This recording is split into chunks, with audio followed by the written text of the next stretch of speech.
Africa and the people of South Africa to once again hold the chairship of BRICS Forum and to welcome you to this very, very special year of the 10th year anniversary. This country, your country, the country of Mandela, our country, South Africa, hosted or first joined the BRIC to make it BRICS in 2010 and hosted the first BRICS Summit in 2013. I do not know of any other multilateral dialogue forum in modern history that has moved in response of ordinary people in the name of South-South cooperation like BRICS. In a very responsive but also working with our people that talk is good, as it happened in the past 73 years, but talk and do.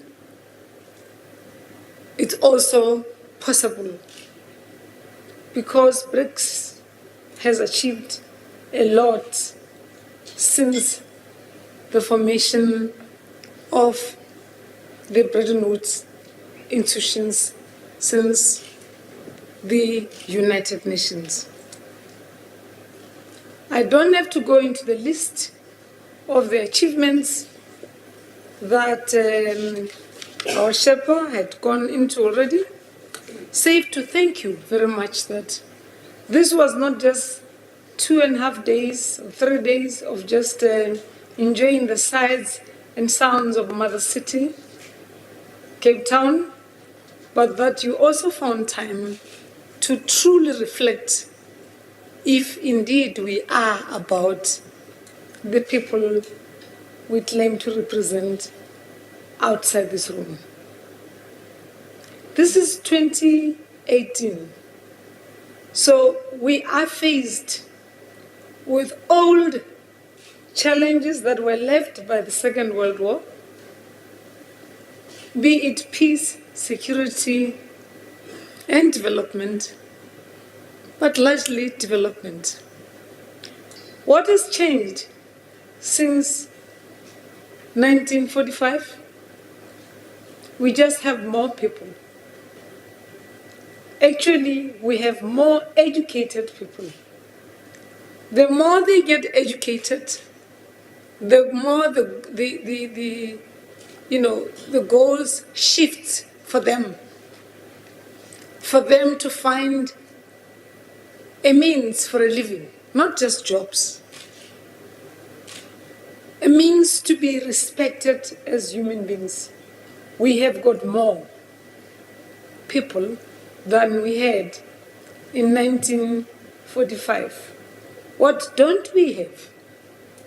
We have less and less peace as we advance more and more in technology throughout the world.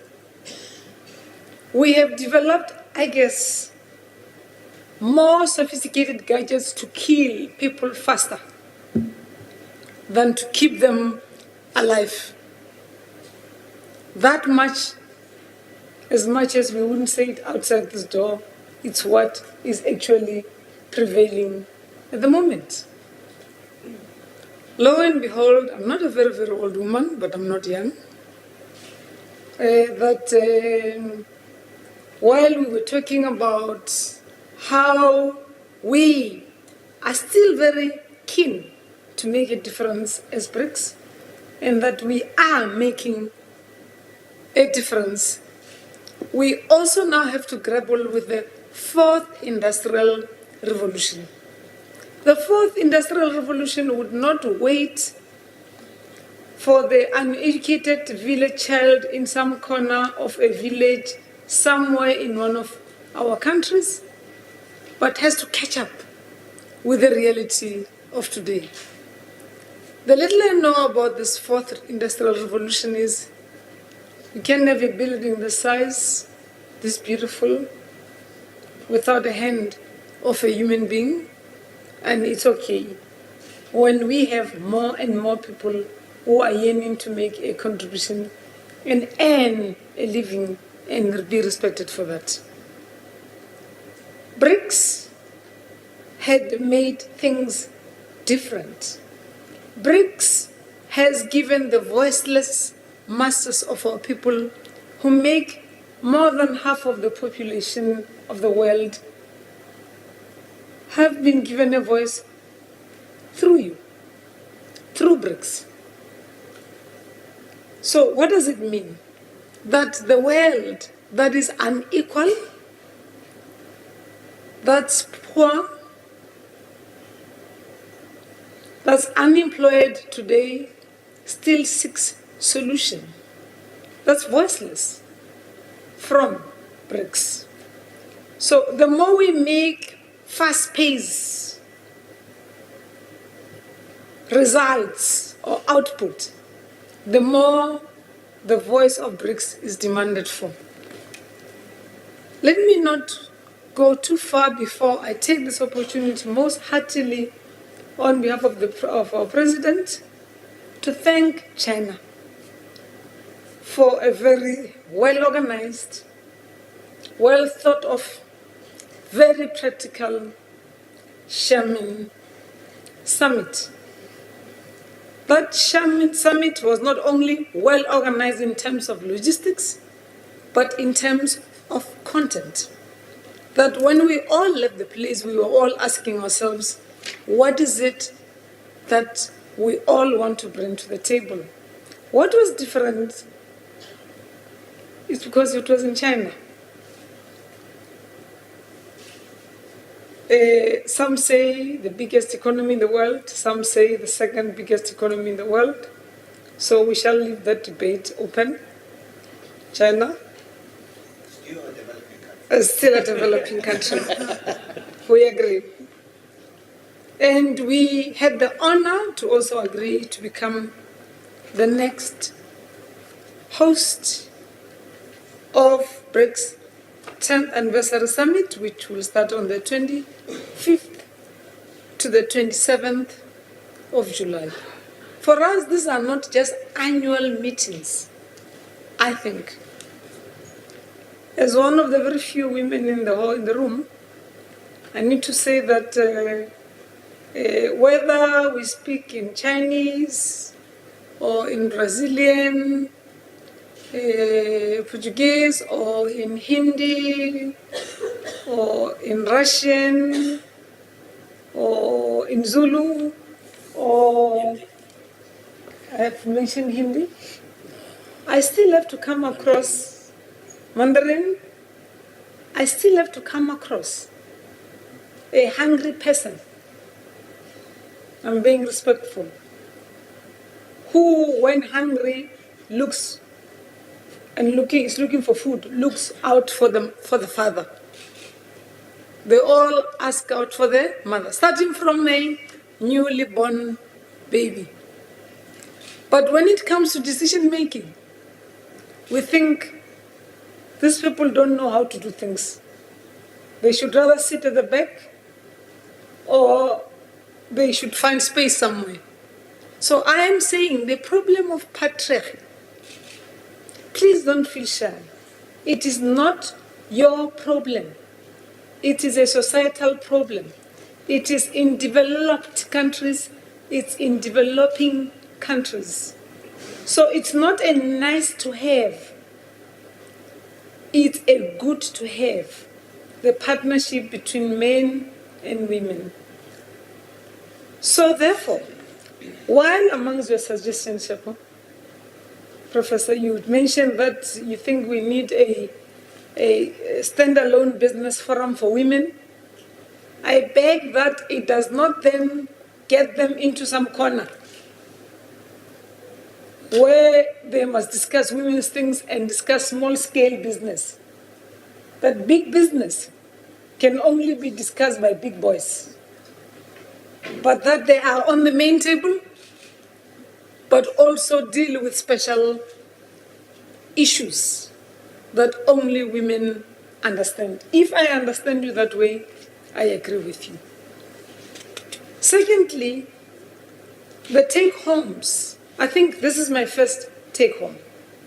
President Zuma has asked us that, and President Xi, when we left Xiamen, can we please have at least 5 take-homes that people will say this is the year of Mandela, that Nelson Mandela, that I claim, that you claim, will be 100 years old, the only man who is celebrated by the UN General Assembly on his birthday on the 18th of July.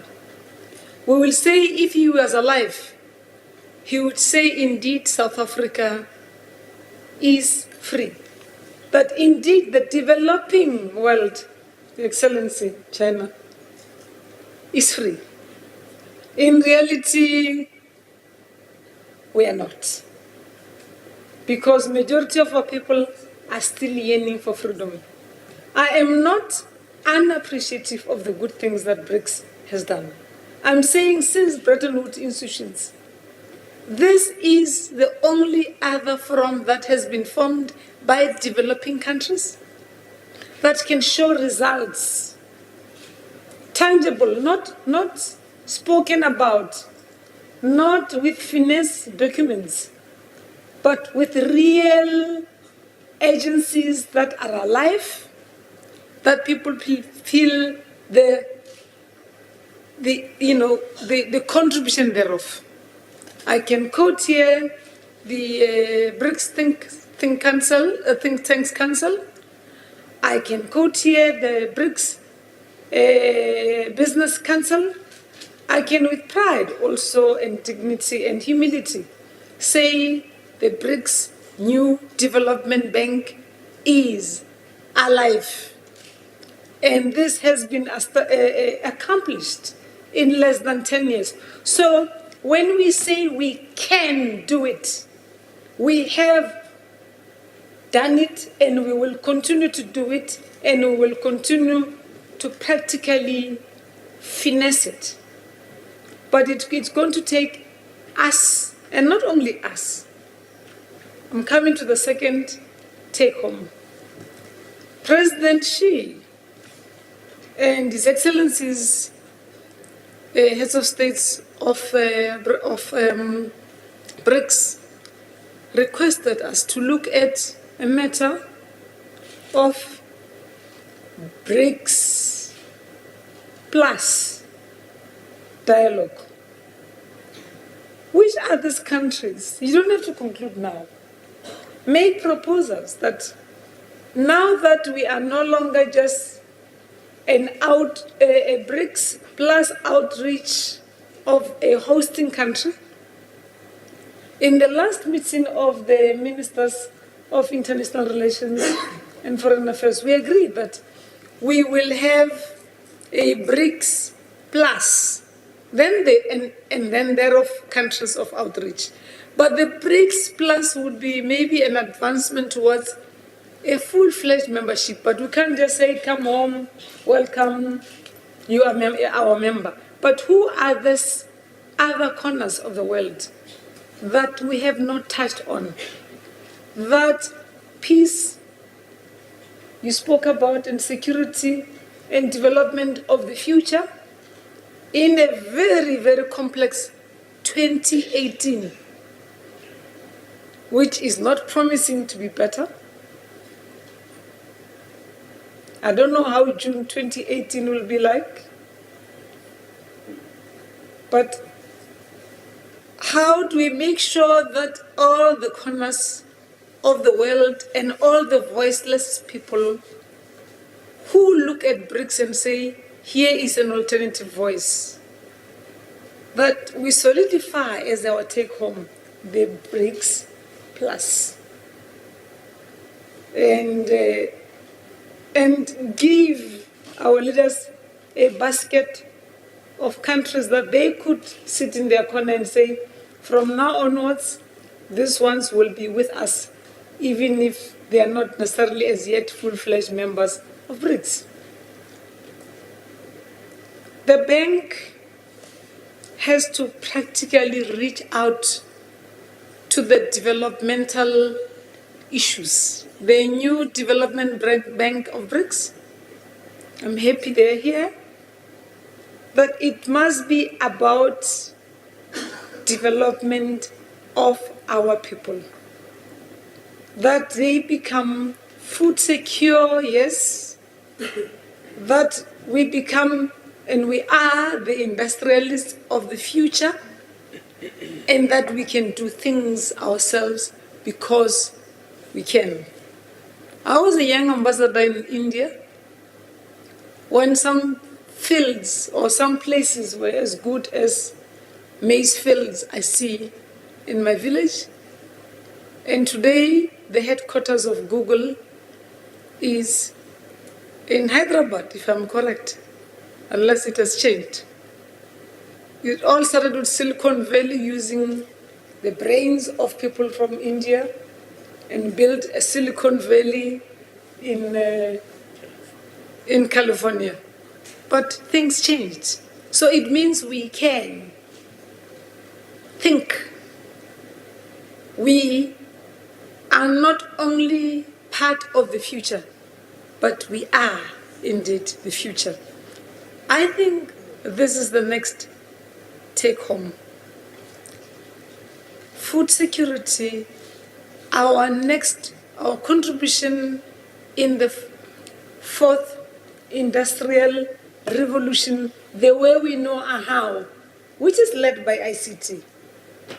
As long as the domain rests somewhere, as long as other people make things for us, and we are just a good market, then let's forget it.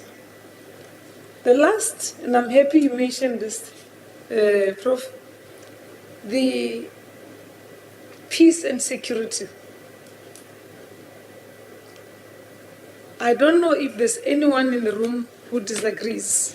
As President Zuma says this many times, that the world has never become so restless since 1945 as it is today in 2018. What is it? What contribution do we think BRICS could bring? Not against the others, but just do things differently to make sure that the peace that Mandela, that all our forebears from from Mahatma Gandhi, to all our forebears, Mao Zedong, to Brazil, to Russia had yearned for, and here we are. These are still dreams. How do we make their dreams a reality? I know you've had a long day, but I thought I should remind us of what Mandela once said, and I've been told that you've repeated this, and this has been a motivation for you. Human compassion binds us one to the other, not in pity or patronizingly, but as human beings who have learned how to turn our common suffering into hope for the future, at close quote. This is what Nelson Mandela and our forebearers, I say forebearers, meaning fathers and mothers, yearned for, strived for, died for. Ours is to take over the baton from where they left and move on. We are all, Your Excellencies, confident that your deliberations have charted a path towards the realization of the BRICS development agenda in the second decade of BRICS cooperation. To me, as a village woman, I was thinking, when you finish with your meeting, we should pick a few provinces where we go out on public participation and talk to our people about what they should expect come BRICS Summit. That even if they would not be sitting in those hallowed places, they know exactly what's going on, and that these things don't happen because there are air conditions here, even if there's a shortage of water in Cape Town, but that it's about them, because development, it's about our people. And that we also simplify things for them to be able to sing the same song. That this BRICS, it's about them. It's about the members of the BRICS member countries. It's about the BRICS Plus, and it's about the outreach, but that they will practically benefit from this alternative voice that is not a voice against the other, but is a voice of Ubuntu, the voice that says, I am because you are. On behalf of His Excellency President Zuma, his cabinet, the people, the government of the Republic of South Africa, we just want to say once again, this is your home. And I'm sure you felt very much at home. But the world outside is yearning for more. They expect a lot from your good selves. You have not disappointed from the reports I got, but that the journey has just begun. I thank you.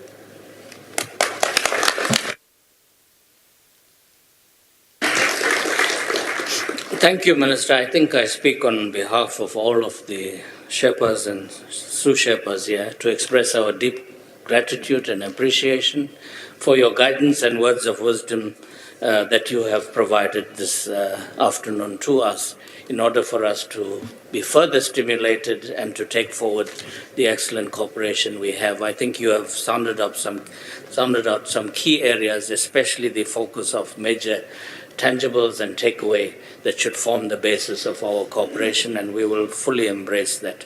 Minister, I'm going to ask you to perform one ceremonial activity for us. We have before us on the screen the formal BRICS website, so I want you to just formally pronounce that the website is now being launched as of today. It is not live yet, but once you launch it this morning, the website will become live, and this will be the medium that will contain all of the information about South Africa's chairship and our joint collaboration. So if you could do that ceremonially for. What must I do? Stand up or? No, you can sit and just formally announce. Well, Sherpa, the DG, all senior officials and Sherpas from all our sister countries, I have the privilege and honor of my colleagues to officiate the website of BRICS, which is www.brics2018.org.za, is officially opened. Thank you.